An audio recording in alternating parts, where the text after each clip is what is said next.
Hello, ladies and gentlemen, and welcome back to the return of Tress Told You. My name is Tress. Now, yeah, I feel like it's kind of a cheat because I think it was here last week because I had some time, and I'm going to have some time again now. So, you know what? It's just working out pretty good, but it's also a little make good because me and Taylor are supposed to be doing our Jedi Survivor review. We have to delay it a little bit just because life gets in the way and stuff. So, no worries. I am here. I'm bringing back a week early, and plus, this kind of like works out in a way because, as I've said before, I will be moving in May, so maybe there's a chance that you know I have to skip a week or something. Who knows? But yes, we are back. I'm back. I'm excited to try and get back to doing this weekly and everything like that.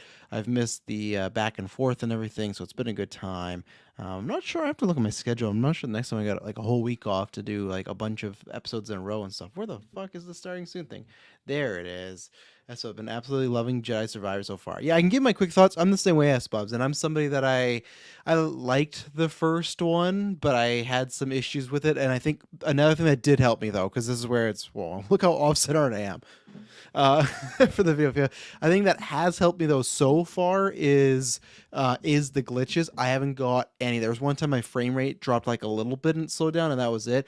I was somebody with the first game, so I know people that have been complaining, especially PC people. You know, that's why you play on console, but especially people that have been getting lots of glitches.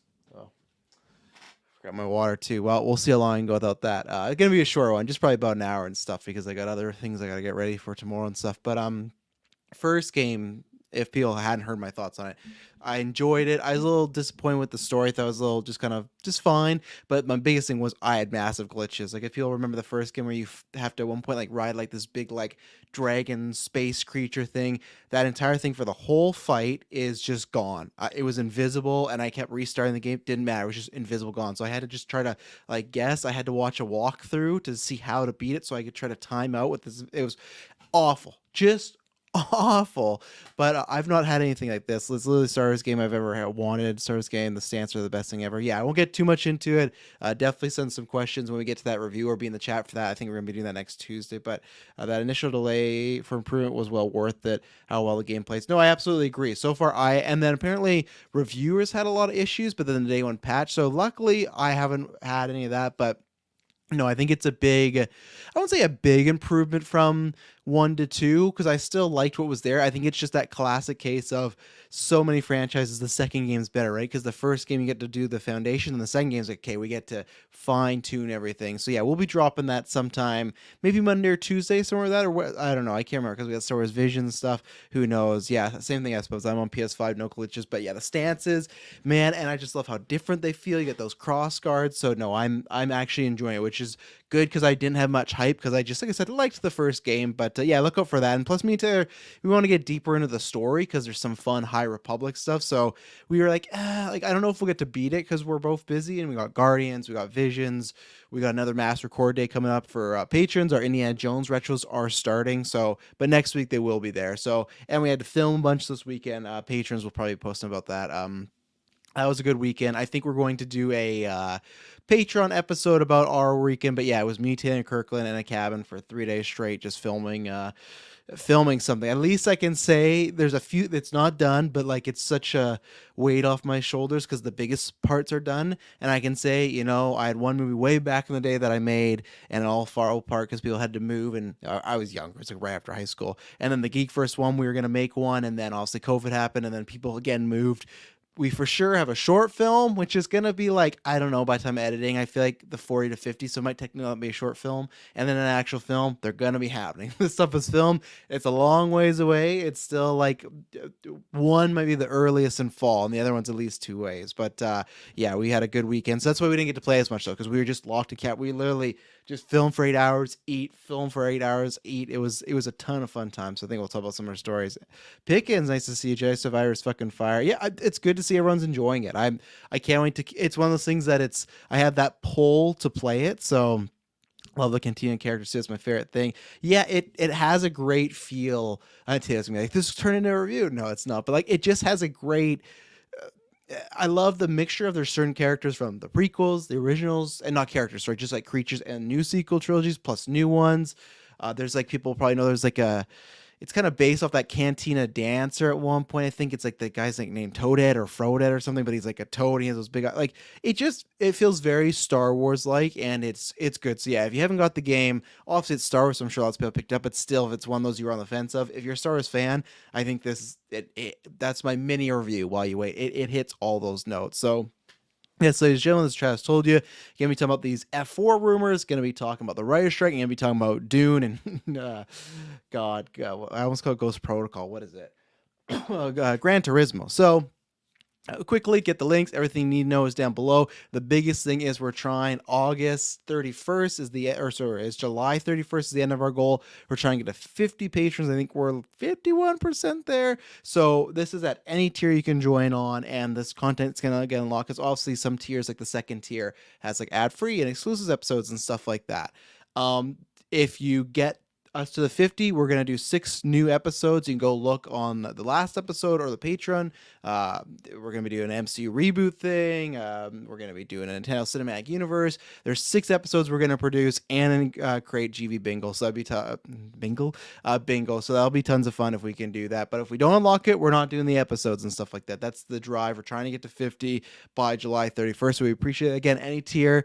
$1 tier, even if I guess if you're into July, you can, so it gets closer, but that's our hope. And then, yes, Guardians will be dropping. We'll be live tomorrow night, but they'll be dropping on the Friday morning, and I guess probably midnight. So that's our biggest things, and Visions, and Indiana Jones Retro. So, but again, the Patreon, we very appreciate if you hit over there.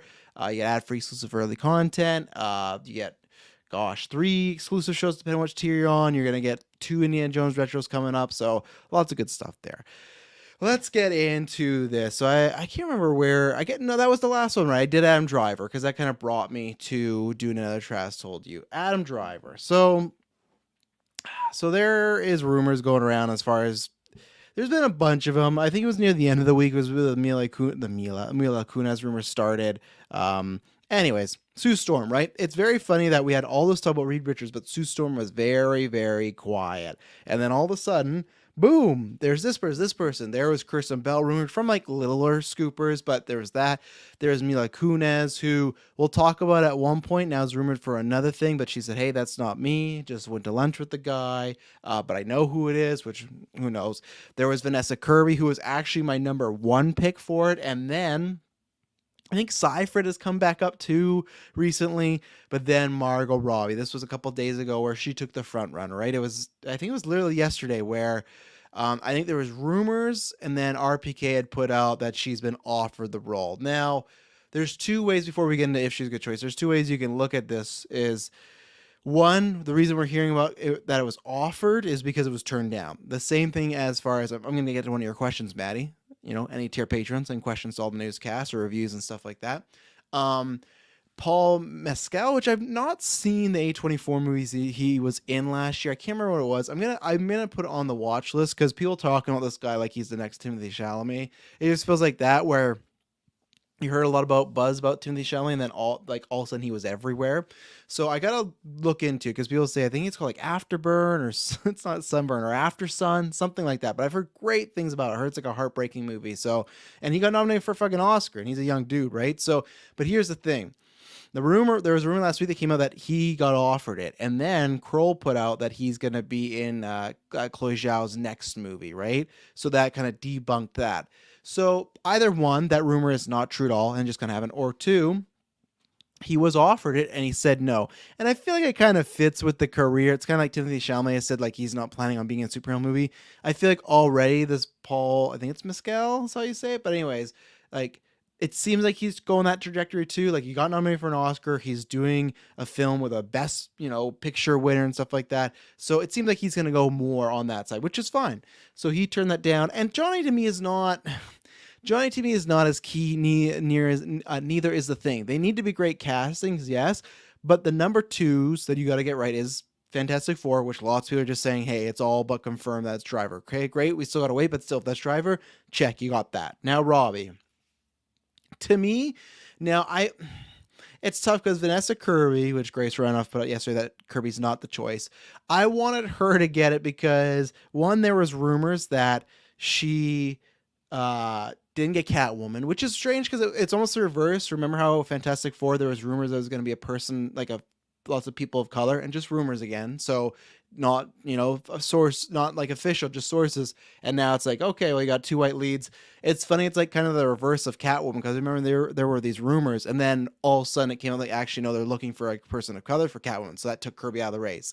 And then there's this. So it sucks for Kirby if she doesn't get it, because there's always these rumors that she's around these roles. It's going to happen at some point, but I say she was still my first choice. Now, if you were to ask me who's the better actress, I don't like doing that, even though I do, because I say, hey, this person's the best. Like, I think Pugh's the best and Driver's the best, right, as far as the genders go. And a non-genderless, then I still go Driver. Sorry, I think Driver's he's the guy. Yeah, either you go MCU or you join Gladiator 2. And yeah, Gladiator 2, I don't have as a topic, but if you're in the Discord, check out our Discord. That is a movie that got me actually excited for now. I had no interest in Gladiator 2, even with Ridley back, but now all these people in it, it's a stacked fucking cast. So that's going to be a big event, I think. So Kirby's technically still my first choice, even though I might say it's tough because Robbie's got to do more, right? So technically I would say, hey, if you tell me you have to draft the best actress out of the two, I'm going to lean to Robbie because she's shown me more, right? And maybe with what is it? With Kirby, if she were to do the same role, she'd show me more too. I still think Kirby's like a top 10, top 15 actress right now, and I had her in my draft too, so that was a big bummer that didn't happen, but it's gonna happen at some point. And the reason though I would still lean to her is, like some people have said, I do love Robbie, but she does already have Barbie. She does already have Harley Quinn, maybe. Who depends? James Gunn said, yeah, we're working together, and then he deleted the tweet, so who knows? But alas, I'm not going to be mad at Robbie because she's for sure in the top 10. We were talking about this before, actually on a road trip, right? We were talking about this because Kirkland was scrolling through Twitter and the article came up. It's recently, there's like 2 stories about Wolf of Wall Street. One about her brother being traumatized of watching it, which fair enough to him. Margot Robbie didn't give them heads up all the sex scene and the nude scenes, which, I get. I wouldn't say traumatized. Just if you don't want to see your sister naked, just close your eyes. But anyways, and then 2 is her talking about the nudity and sex and all that and stuff. And we talked about that, where that got her in the door, right? Being the sex pot, being this femme fatale sort of seductress character in Wolf of Wall Street, that got her front street, and she was in a bunch of stuff. But what kept her around and what made her a star is she's a great fucking actress. There's so many people, I hate to say it, like a Megan Fox, right? They come out as the flavor of the couple years, they're everyone's hot girl, they're on the poster, stuff like that. But then once they're in front of the camera, I'm not saying she's an awful actress, but she's not like a Robbie. She's not someone that can go get nominated for an Oscar, be an Oscar nominated things, lead a franchise, and that's where Robbie showed she was not just a pretty face. It doesn't matter what she would look like. She would have had a fucking job in this. Now, like Jim Carrey made the joke, did that help her get in? Absolutely. Of course. Yes. But she proves that, one, acting wise, she's here saying, 2, producing wise, she's produced some great shit. So for me, the hit 2015 film Focus, I've never still seen it the full way through, but that's one for sure that was like, oh yeah, the hot chick, let's get her and stuff. And to me, that's where they even did. I will say, I'm wearing the Harley. I didn't even mean to put the Harley Quinn thing. They definitely got her, in my opinion, because yeah, she can act, but like we want to do the hot chick thing because just the way you dress Harley, what they were fucking great for, or lucky for, is that she knocked out of the park. And to me, that's like a top 5 comic performances, all of them, right? Because as I always say, Downey, Ryan Reynolds is like Deadpool. Downey is like Iron Man. They're kind of just playing themselves, but in an abbreviated or exaggerated version, right? Margot Robbie acts nothing like Harley Quinn in real life, so that's why I put her above many of those people. You can say, was someone born for a role? Sure, you can do that, but I don't know. So anyways, so what is going to happen is, if this goes down, I'm excited because I love Robbie. I think she's one of the best actresses in the world. I think that her and Driver is such a fun fucking combo. It's like, it to me is like peanut butter and chocolate, that I'm sure when people first put it together, like, oh, I don't know. But when it happens, like, man. Now, of course, they have to have chemistry, but I really don't. If you look at Driver's career and Robbie's career, I really have no doubts at all that they're going to gel. Like, I just think they are 2 of the best people. And that's why I was talking about those Katie and GUA, right? Where she said, hey, I don't really have like the Sue Storm vibes. Robbie is one of those actresses, like a Driver, that to me, she's a Swiss Army knife. You look at Harley Quinn, you look at Babylon, you look at Wolf of Wall Street, you look at, what was that movie she did? It was about the Fox News stuff. You look at that one. You look at what Barbie's upcoming. What's another one you could put? I, Tonya, being to me the biggest one that she should have won an Oscar for. anytime she does a role where it's like, oh, this is different, she knocks out of the fucking park. So she's one of those of like, absolutely, she's a great actress. And I kind of think you know, who it all depends on Barbie, right? But we've talked about this before. I have. You look at her career as far as the solo project, and people put Babylon on her. I don't really.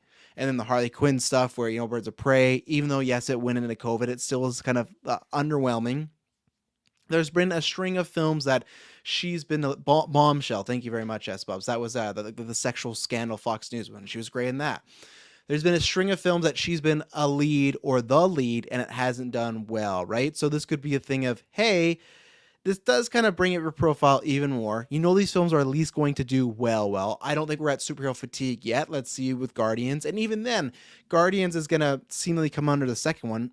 Superhero movies might be, hey, they might not be, how we had a string of 3 to 5 years of just all the top 5 movies being comic movies, or pretty much all billion-dollar movies being real comic movies.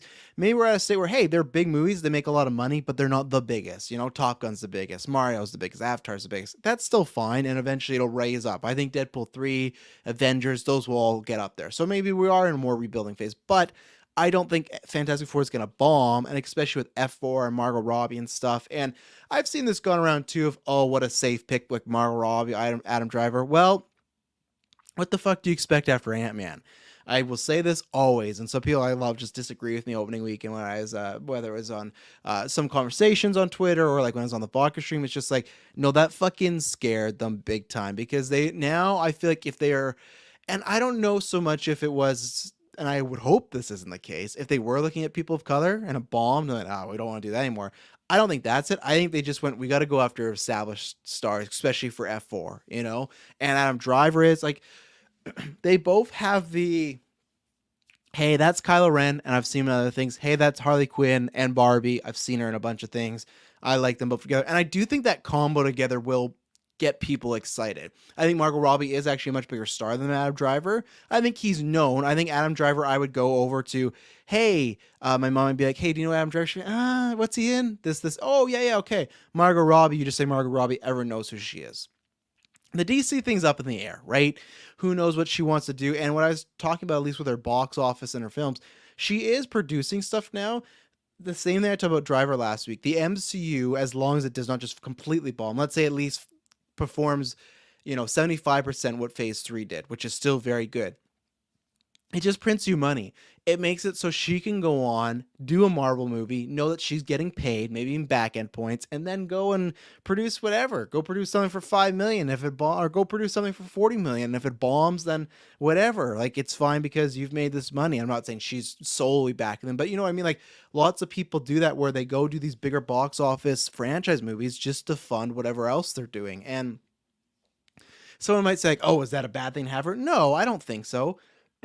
Like, as long as they bring their A game, to me, if they're there to fund themselves and fund their projects and they don't commit, then it's okay.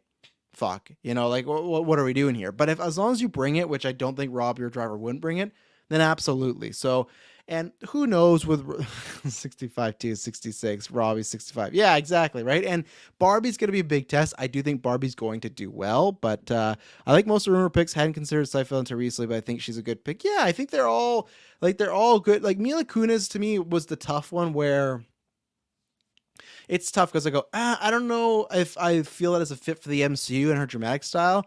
But then just a few months ago, in preparation for The Whale, I watched Black Swan. I was like, I wish she did more of this, right? So I think with Mila Kunis, there's actually a very great dramatic actress in there, but her bread and butter is more comedic stuff, right? And rom-com. So that's where I went, the only one I thought to me was Kristen Bell. I was like, I don't believe it. I just thought that to me, I don't know if she has the range. That might sound mean, but I just don't know if she has the range for the very dramatic stuff. And to me, they're both great. Sue, to me, is very smart. She's lovable, and Margot Robbie can pull it off. Adam Driver, aka what could be Reed, is a very nice guy that is many times, unbeknownst to himself, dick. As I've said before, Stark is a dick, but he's charming, so you kind of like, oh, Reed is just point blank, and sometimes doesn't even know he's a dick, and he's like, oh, fuck that guy. He's like the supervisor at work that you don't like. So Pickens says, well, Kang is black, so that doesn't mean Reed Richards or F4 should be black. Just stick with the origami stuff. Yeah, and that's been the thing, right? But it's like, how many generations might separate them? Who knows? So, and I imagine I guess he'll probably still will be black, but I don't think at least Jonathan Majors will be Kang anymore. That hasn't been updated in a bit, but the last update of the restraining order was not a great update because it feels very weird for you to say, hey, my girlfriend, whatever lady's going to come out and say this is all not true. And then a month later, a restraining order comes out. Yeah, I'm going to say, I don't think your story is lining up. And again, I'm not completely casting him out. Wait till court. But I'm just saying, from his point of view, what he's putting out, like, hey, she's going to come out and clear it all up. And you go, no, I'm going to get a restraining order. That doesn't clear it up. Now, again, she could be railroading him. Who knows? But that's still a sticky situation. Marvel hasn't done anything. And I think it's literally like May 8th or something, right? So it's after Guardians.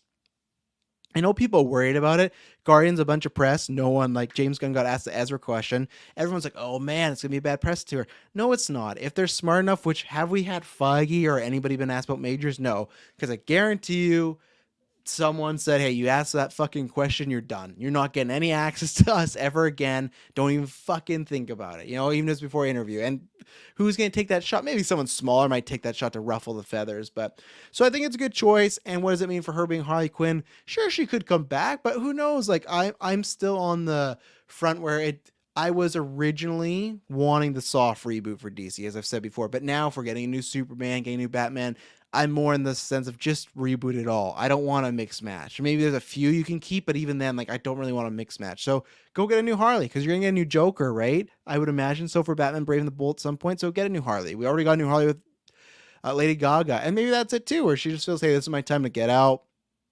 She's done the role 3 times now. I think she said she's liked the idea. And even then, she's been pitching before, right? The her and Ivy thing.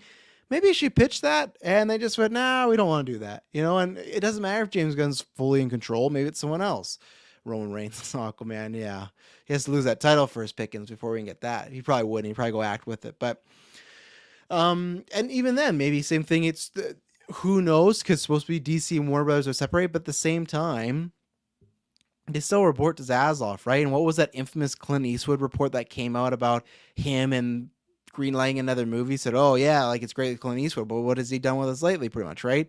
If you look at the Margot Robbie track record with Babylon and Harley Quinn, Suicide Squad you can't really count, but all these other ones, they might go, it's not worth the risk. I still think it would be if, to me, they were dumb to at least try one more time. Give it a smaller budget. To me, for them not to go get another actress, like another high-profile actress, for her to be Ivy, then Margot to be Harley, to me, that is a missed opportunity. But maybe they are still doing a fully more reboot, right? And they want to go that route. Maybe they will do that, but not with Robbie. So this is a chance for her to jump on them. So WB is Warner Brothers, but the question is, that was being made before Zaslav, I think, right, S-Bubs? You would have to fact check while I'm on air, but I think it was being made before him. Now, maybe this is a thing. It all comes down to Barbie's in July, right? And this, like, if they're talking now, I'm just looking, sir. My mic is like moving on its own. I have no fucking clue what's going on. If they're talking now, they're not waiting for Barbie. My theory, and I suppose I think you agree with it, right? The Driver MCU thing was kind of a standstill because it's 65.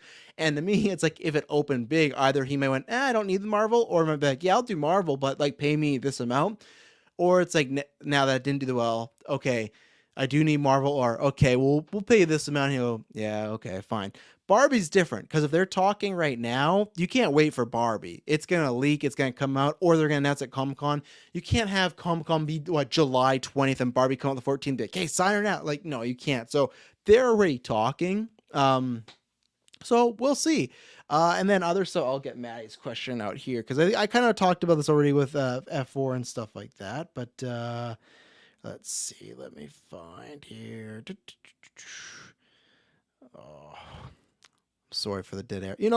Actually, I won't take an ad break because just for certain reasons. Okay, thank you very much, Maddie, for your question. Like I said, join Patreon tier and you can do everything. Zaz also looking at those pre-sales with Marco speed dial. Yeah. For fun, let's assume a driver / Robbie's F4. You can now envision, or who can you now envision as Johnny and Ben attacked alongside them? Now, I know this sounds like the most boring choice, because I guess I kind of already answered your question, Maddie.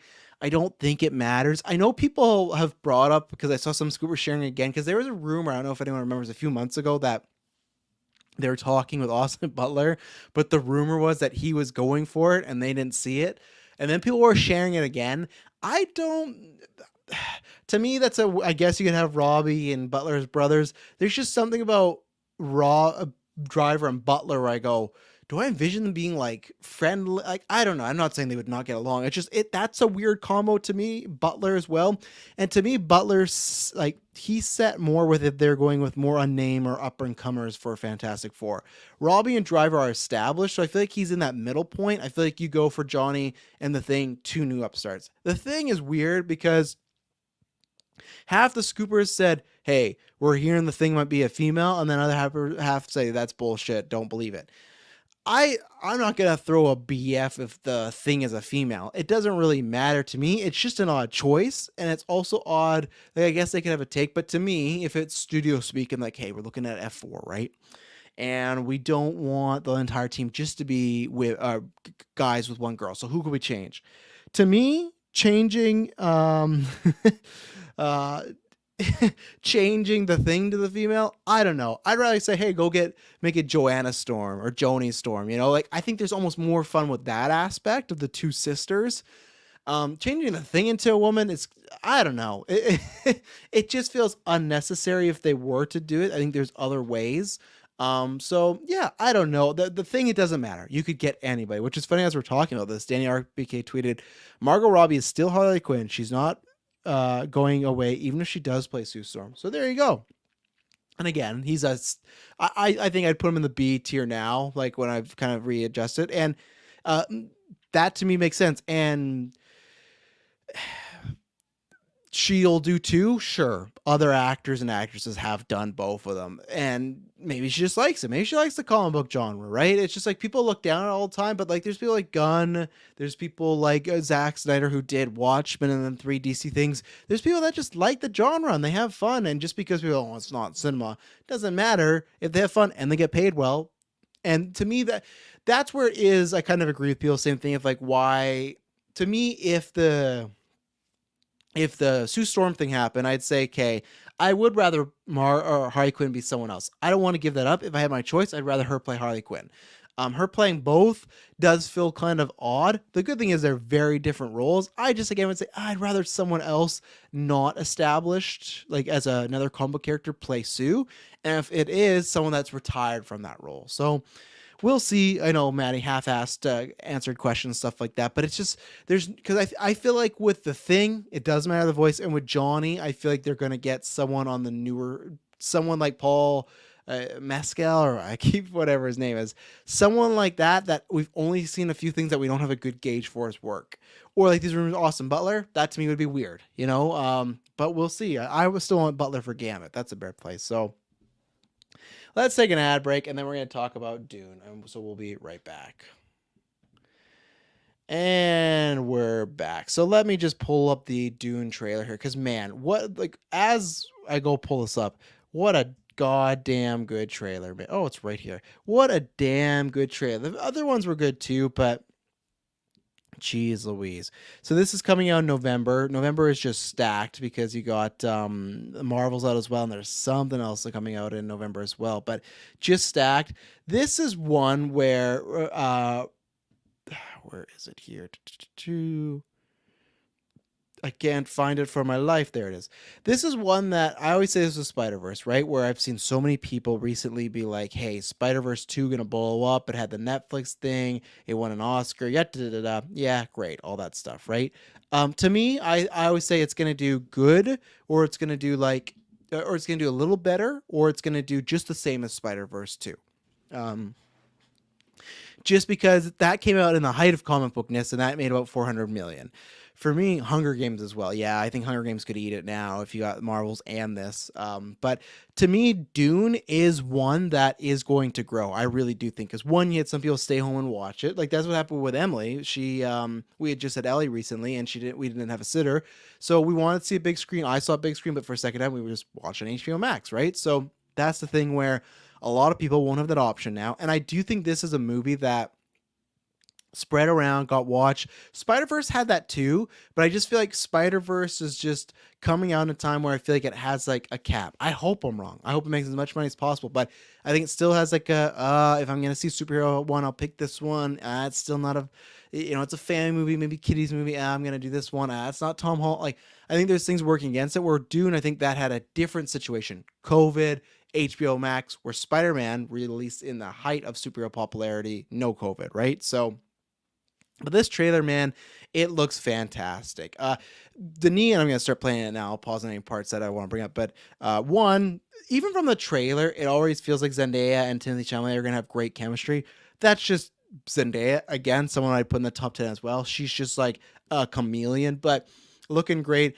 I think the biggest thing that Denis had said with this is it's part two, literally picks up where part one left off, but this is going to be the much more action oriented film.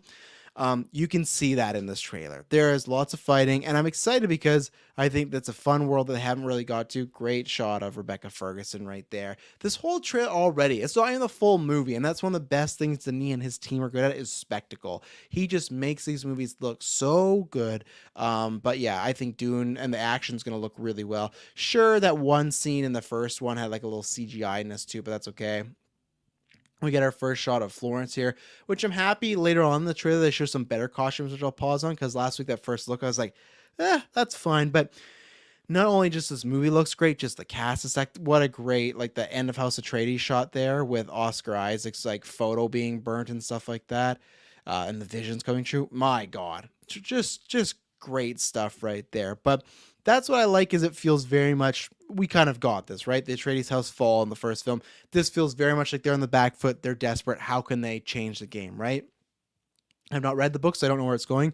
I like this aspect of Florence, learning that House Atreides is down, stuff like that. I think her name's like Princess Alana or something, and saying like, imagine if I think Paul Atreides was alive, something like that, right? So I think it's this idea that if they were to form a union, it would be a big deal. I'm not sure if this is how it goes in the books. I do wonder that if it's gonna be a situation where he falls in love with Zendaya's character, but to make a stronger nation or alliance, something that he has to marry or be with, or that's something that's proposed, be with the princess. So I think that's what they could be doing there. S Bubs saw someone say that Pew has the same amount of screen time in this one as Zendaya in the first movie. I don't know if that's true. I haven't read the books. I think that would make sense. S Bubs with just the base of. I remember there, and I wonder what Austin Butler's screen time is too, because I remember those two felt like they were filming a lot deeper in than the other two. It was like, okay, Dune started, and then it was like near the end. Oh, Florence Pugh's in, and then they were done. So it's like, I don't think that much. And plus, the hope is right because there's a bunch of books. I would imagine the hope is to still do more, whether it's Denis or not. So maybe she's a character that could appear more. So that it sucks, but at the same time, hopefully we see her more. And I'll never say no to more Pew and stuff, right? So great shot. Yeah, what if he was still alive? I kind of figured this. What's his name? Josh Brolin's character. Again, if someone's gonna don't come at me. Again, one of my favorite 1-star reviews we got one time in Geekverse was we were talking about the Dune trailer. All of us said, hey, we've never read Dune. I've seen the original Dune movie a long time, but we've never read Dune. So we know all this stuff. And it's just like, how can you consider yourself a geek podcast if you don't even know or have read Dune? It's just a fucking name, brother. But again, so I don't know. Maybe people go, oh, of course he's alive. I think I said in the review that I thought he was alive, but they still framed in a way of like, hey, he might have not made it out. So Brolin's back, and then we got shot of Butler, which I'm hoping it's not looking as bad in the trailers as I worried. I keep missing it. I can't remember the whole thing, but my worry was because I don't think he's actually bald here, and it does look good, even though the top of his head looks a little, I'd say like bigger than usual. But that I won't say hate. That's a strong word, but when actors sometimes wear the bald cap and they got that bulbous going on, it just doesn't look natural. Luckily in the shots it does. We know he didn't shave his head. At least I don't think so, unless his hair has a great growth rate. Good for you, Austin Butler. But so hopefully not. I just remember for like El Camino when they brought Bryan Cranston back and he did the bald cap. It's just like it just looks off, right? Luckily he looks like he's a very kind of stoic, creepy looking character, so maybe you can add some other things, black and white as well. And very interesting that all these shots, I think of just him, of this character, which I think he's one of the main bads or the big bad of this one, all in black and white. So I feel like they could be, when you tell him, it's almost like the wolf from Puss in Boots, where it's like a legend of this character, right? So looking great. You got Batista back. Who Batista? I hope he gets more screen time here.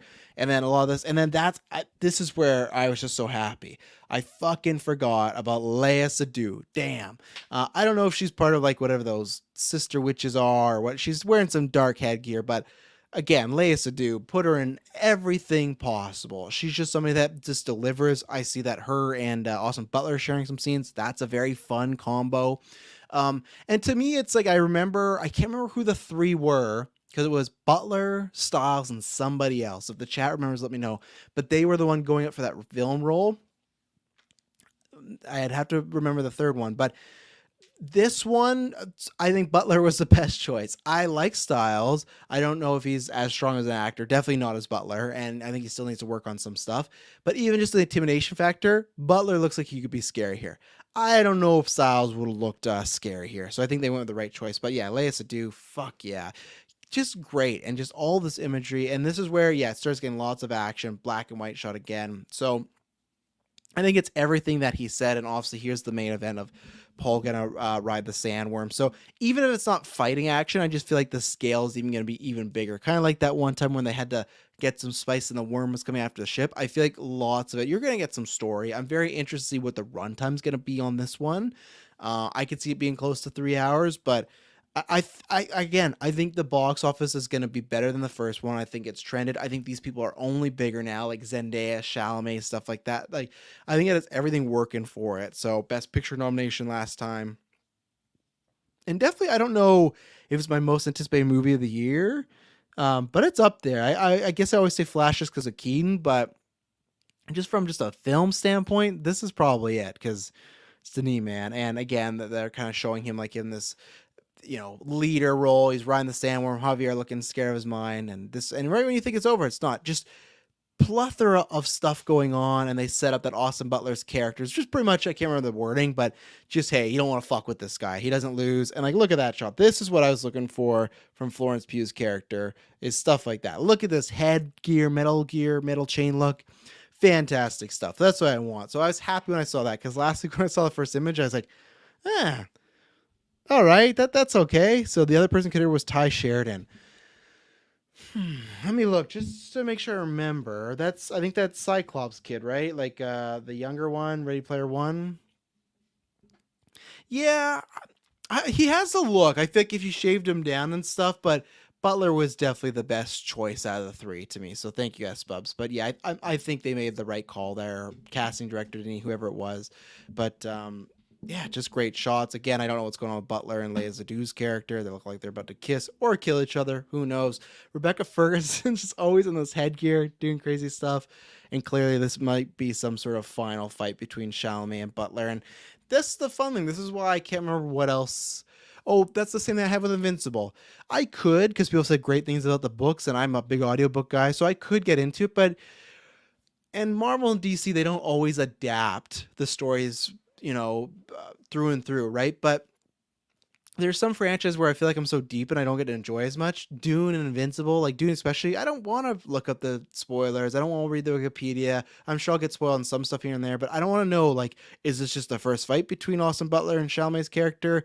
One of many. Is this the end where Butler's character dies? I don't know, and I don't want to know. I know someone will fucking tweet at me, but like, and even then I'll hopefully forget about it, but like, it is fun not knowing where we're going to go in this world. And again, I do really hope it does well, because I think I want all those other books, not think I know. And yeah, it just, again, great scale, looks big, can't wait for it. Definitely one of the most anticipated, and just like a great trailer. I think that's a trailer that plays in front of The Flash, other things, maybe even Guardians. You get fucking pumped. You're like, I'm ready to go. And I feel like now it's also a good time because you got Guardians, Flash, big movies coming up. This is November.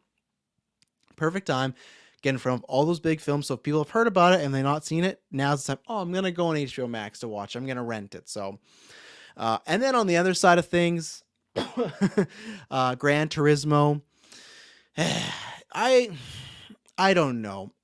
The trailer does not look bad. It is Last Starfighter with Gran Turismo. Last Starfighter was a thing where it's like a futuristic movie set in the 80s, or it was the 80s, but it was like set in the future where they have these kids playing this game. They brought them to save fight an alien race from Earth. Yet it's that. Look up Last Starfighter, or if you've seen it, it's that with Gran Turismo.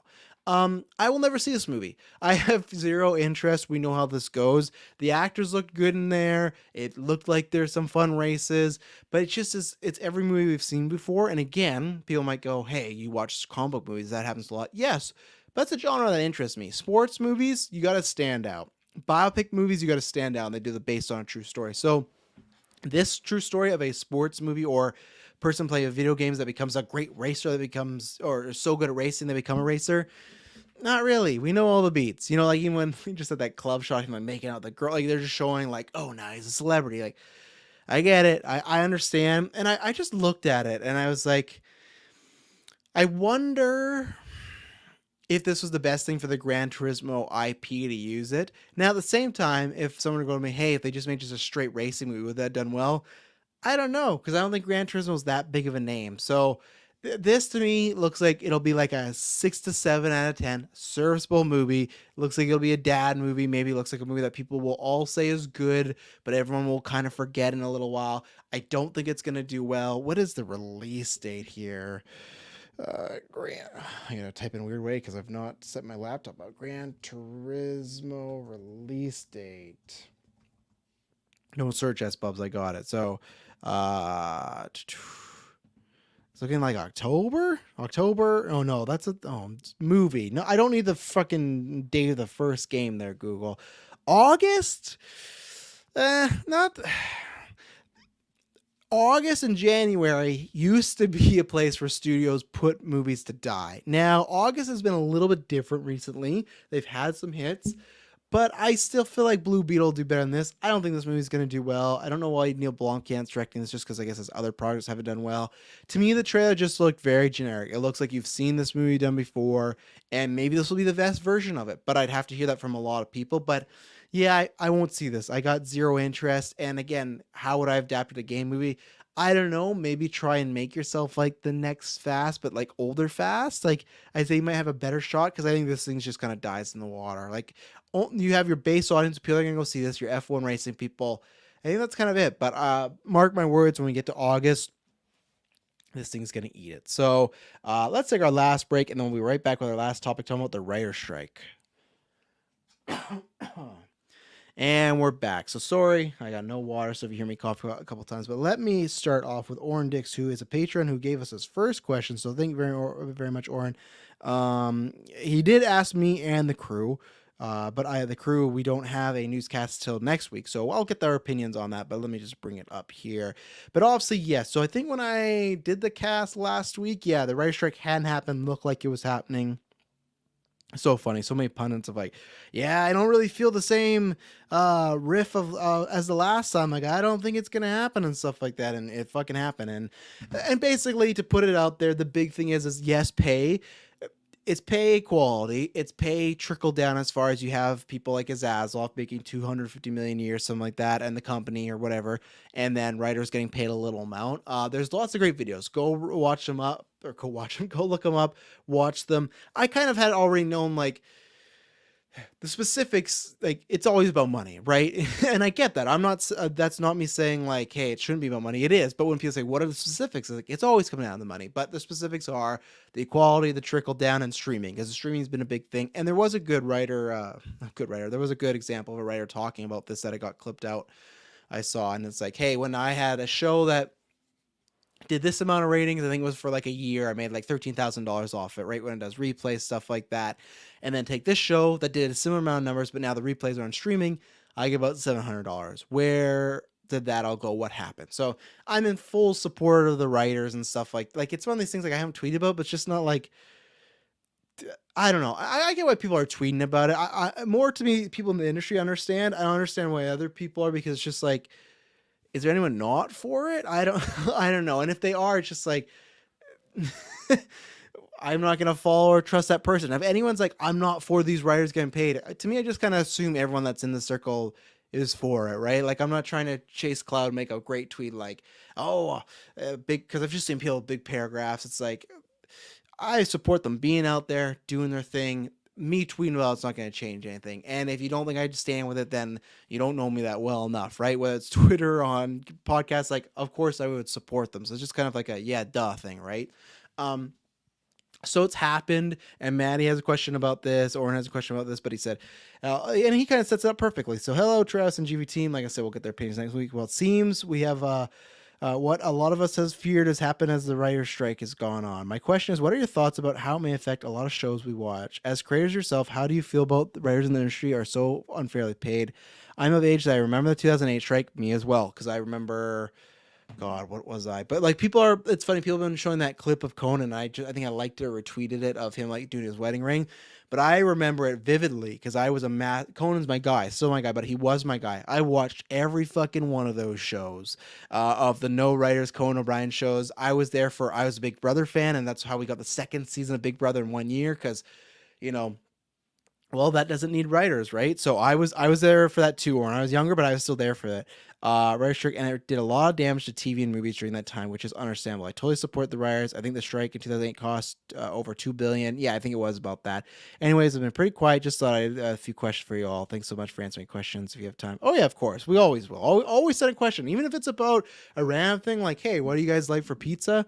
We'll answer. The Patreon and LFC too. If you come and watch live, I appreciate that, and we appreciate that. But the patrons, that's the benefit you get. You can ask a question anytime, and you can ask anything, right? Live chat, if someone asks that, we might skip over it if we're busy. But patrons, we're going to ask that if we can. And then Maddie, I'll get to yours too. Quantum Solace 2 inbound. And that's exactly, I suppose I was going to get to. How will it affect it? There's been so much of Heroes canceled, Justice League, what the fuck was that movie called? With Immortal, I think it was, with George Miller. So lots of shows that were in production had a rough, like bumpy road, got canceled. Projects that were in production got canceled. And there was this tweet that I shared the GOA people. It was just kind of like, you really want to do this again?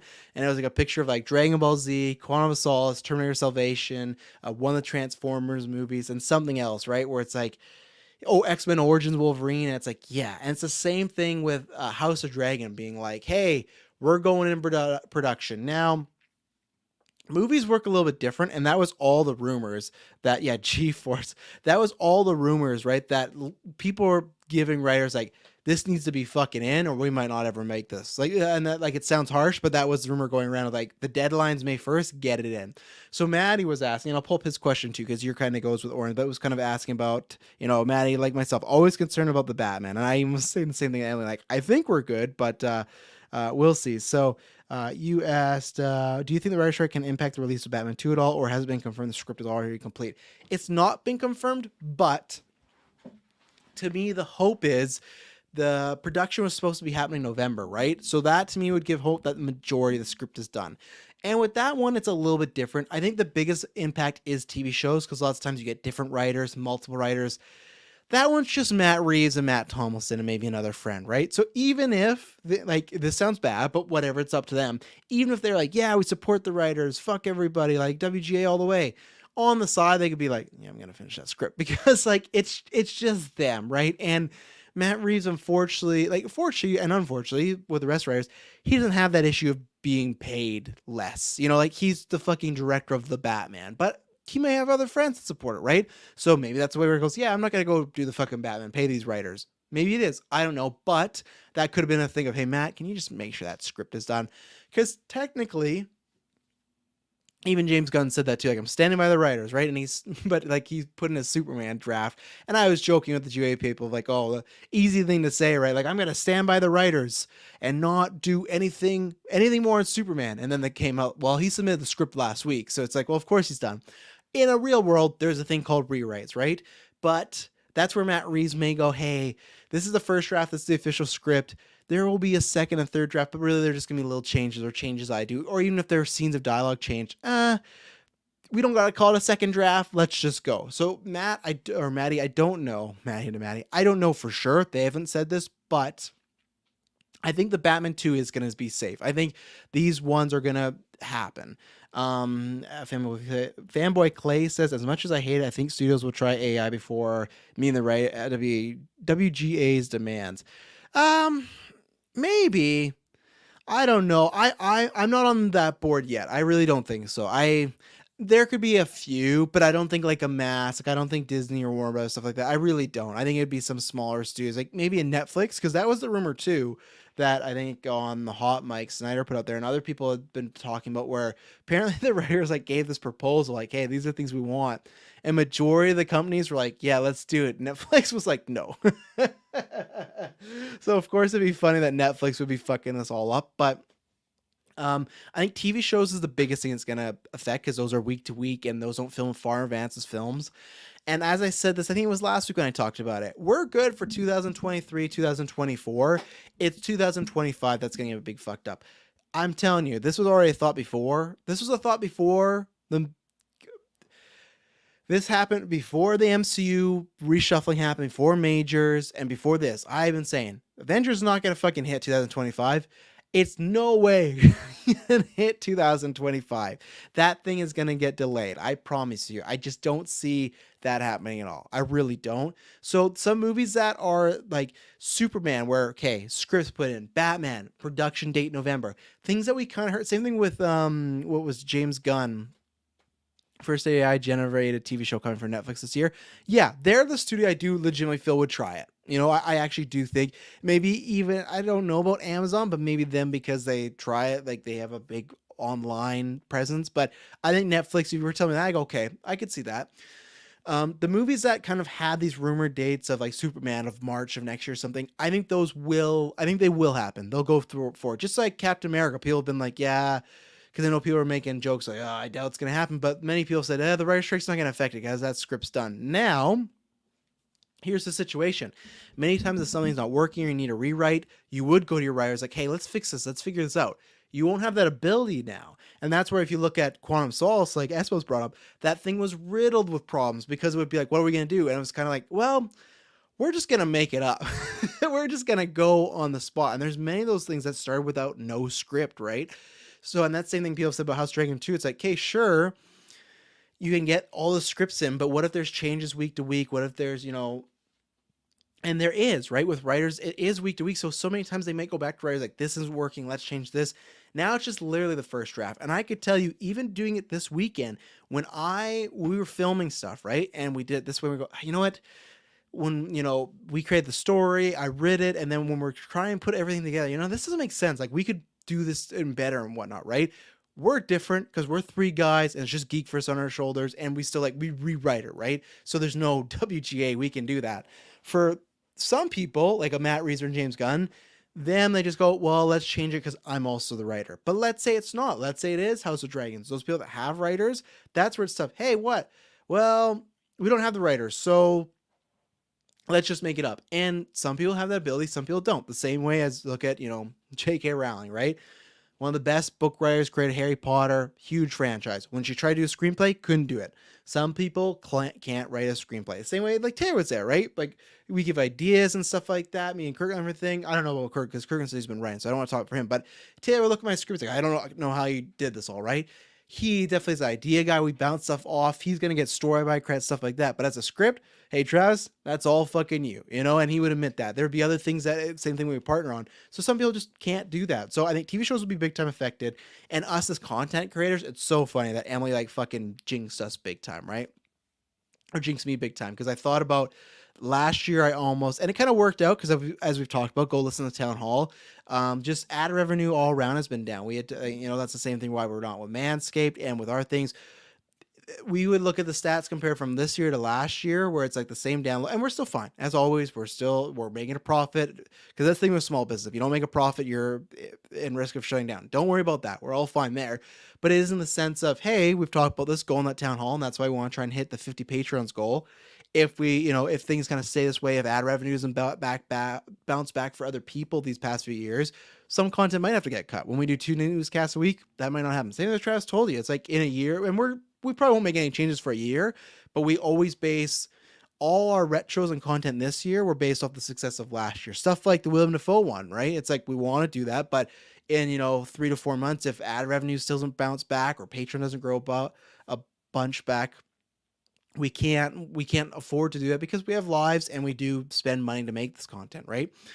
So for us, it's funny because I was like it was a year and a half ago that I was going to do this part time. And I think it'd be different because I think when you do more of the channel, it gets to grow. But again, with life, I got a good opportunity where I am at my work. That led to better pay there. That led to me working at home. So that led to a lot of good things where it's like, hey, I do want to do this, but still got to lock down a good real job because at the end of the day, that is my job for now. If anything else happens with podcasting or other films, great. But that's all pipe dreams, right? I want to lock down. I got a retirement plan. I got a pension. I got a job where I can work from home. That is the best case scenario. If this is always just a hobby, that's great. I have lots of fun doing it and hanging with my friends. But I was like, oh, well, I want to do this. And I was like, well, I still like, and I agreed. I was like, well, let's wait a couple of years because she always brought up like, especially there was one year. It was, I can't remember when. It was at the back half of, I think 2021 going to 2022. You guys remember where literally I think it was like February or March.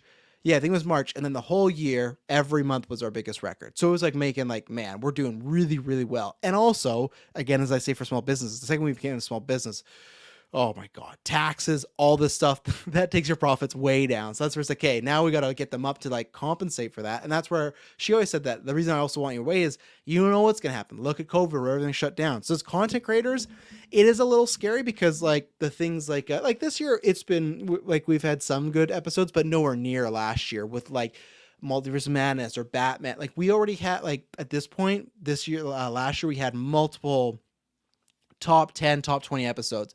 This year, I don't think there's been an episode that's top that cracked the top. I think there's one that cracked maybe the top 20 or something like that. But it's been also because stuff like Ant-Man and Shazam and Mandalorian that are getting watched less. People are almost like less interested in those, right? So I think it's a combo of stuff. And maybe people hate us. But they've had enough of us now. But that's the thing where it's content creators. Yeah, it was tough because I remember that with COVID, those first few months, our numbers, that's the lowest. Other than I'd say like we had Endgame and then our numbers got up and they were always kind of going up and down, growth down. But then when COVID hit for those first few months, the numbers were the lowest they had been before, like since the Endgame era, right? There was a bar and wasn't getting that because there was just nothing to talk about. No news, no casting, no reviews. So for us, you could blame the quality, and SBUB's the quality of 2023 releases. We've talked about that, and it's weird because I don't like to say, well, because Mando's not the greatest, and Ant-Man's not the greatest, and Shazam's not the greatest. That's why our numbers are a little more down. It's not because one, yeah, our numbers like a little bit more down, but it is just like what we talked about Town Hall. A download, let's say it's 1,000 downloads, right? 1,000 downloads in 2022 versus now, they don't cost the same, and that's why we've talked about where we got to hopefully do some more stuff with Patreon and stuff or we just have to cut content, which is not the end of the world. There'll still be lots of stuff, but that's the thing where it's like the ad revenue. And I've talked to other people. It's the same thing with GOA, like the ad revenue, as far as 1,000 downloads last year versus this year, it's not the same. And you can look in reports where ad revenue has been down all around. Right. So that's the thing where, Doom Patrol's time to shine whenever that comes back. That's what we've joked about Heinz, where this is the perfect time for us to get our GeekVerse movies done. We're filming them now. So in 2025, when there's no fucking movies, we'll say, hey, pay $10 and watch our movie. We can't promise you how good it's going to be, but it'll be a new movie. So as content creators at that portion, it's very scary. Me and Chris joked about all the time. We started the podcast network and Marvel Alliance at the worst time. And luckily we grew an audience. That show's bigger than it ever was and stuff like that. And downloads are good. But as far as that time, there was nothing to talk about. Me and Chris had to do multiple weeks of just best characters, storylines we'd like to see. And those are always fun, right? So it's like podcasting still is to be fun. That's why even at some point, if there's ad revenue down, we have to cut back. We still want to do this because it's a hobby. It's a small business that we have to still keep alive and stuff, and we enjoy. But at the end of the day, we podcast because it's fun, right?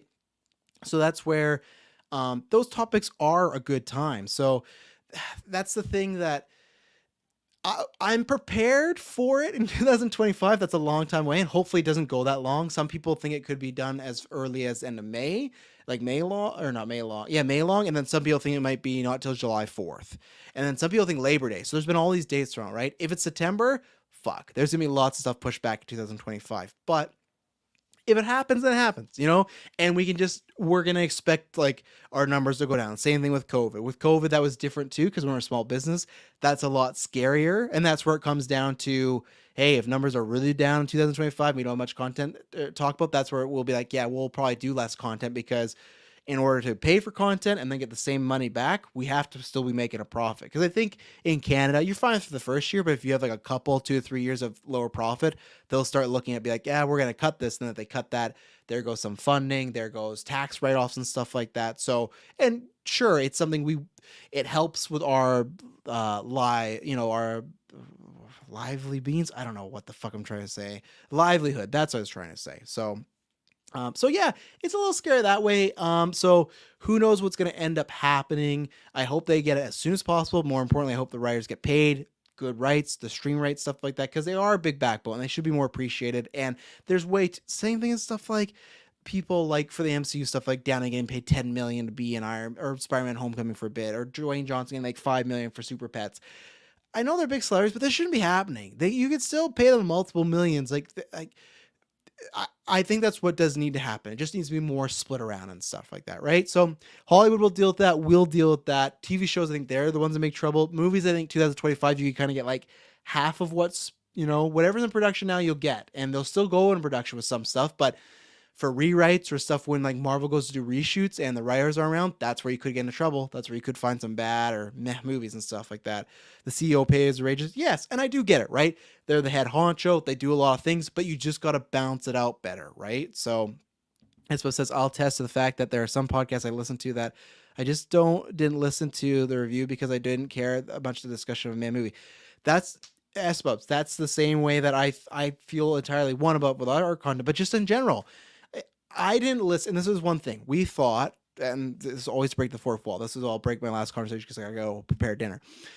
Super Mario. When that movie was coming out, I thought, man, this is gonna be our first like big like maybe top 20-25 episode for us.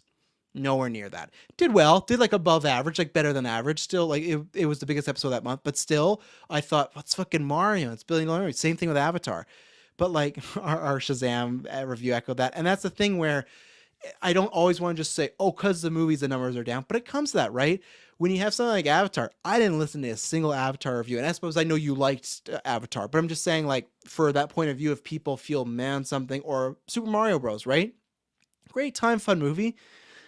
There's not much to break down. Our review is like a clean hour. There's not like, it's just Easter eggs and a good time, It's not like Multiverse of Madness. It's not like the Batman. So that's what I'm hoping Guardians is. That's what I'm hoping. I think the Flash will be that for sure.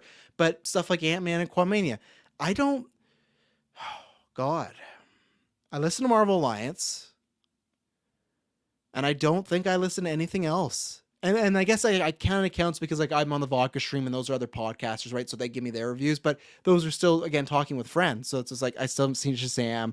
I listen to 3 Mario reviews and that's it. And that's the thing where it's just like, if people aren't motivated by a movie, if it's just like almost like a notorious meh or notorious good, I listen to the only Quantumania one I listen to is the GV one. Well, thank you very much, S-Bubs. But that's the same thing. I listen to Marvel Alliance and that was it, right? So it's just like, if I'm not motivated to listen to these, I'm sure like S-Bubs, like Hein just said, other people aren't, right? So I think it's just last year, and that was the same thing too. Last year, we just had a lot of great content. So hopefully it doesn't happen. Hopefully the writers get what they want. We'll see. So thank you. Let's see. What is the Penguin status because of the strike? I think Heinz the Penguin will make it through. I think the rewrites obviously might not get those, but if most of the scripts are done, I think it'll make it. I think we're clear with that one just because it's already been filming for a couple months. So I think we're fine. I think it's the stuff that was rumored. Like I said, Batman production November, Superman in March, and some other like Marvel stuff like Blade in July. I think those are going to be safe. It's all that stuff after that we have had no production date. That's the stuff where it's like, fuck, what's going to happen? S-Bubs, yeah, same thing. But stuff like Batman No Way Home, I listened to 50 reviews and you re-listen to lots. Same thing. I was like, what do they think about Batman? What do they think about No Way Home and stuff like that? I still listen a little less because at the time my job was, but still, it's that fervor of what do people think about this movie? I want to hear their theories, their thoughts. I haven't had that with Ant-Man, Shazam, Mario. I haven't had that with any movies. And the movies I have, they're all like the smaller ones, like Beau is Afraid, right? Which made like fucking 7 million. Like I think I haven't even checked how our Beau is Afraid review is doing, but just like that's not going to bring in much, right? So yeah, we'll see. Hopefully it doesn't happen. Pay the writers. Thank you everyone in live chat. I gotta go make some dinner. Go back and watch the rest of the episode. Travis told you he is back. We'll talk next week. Guardians box office. That's gonna be interesting what happens. Everyone have a good night. And yeah, check out the Guardians review. That'll be dropping this week. Hopefully it's gonna be one we all want to talk about, right? So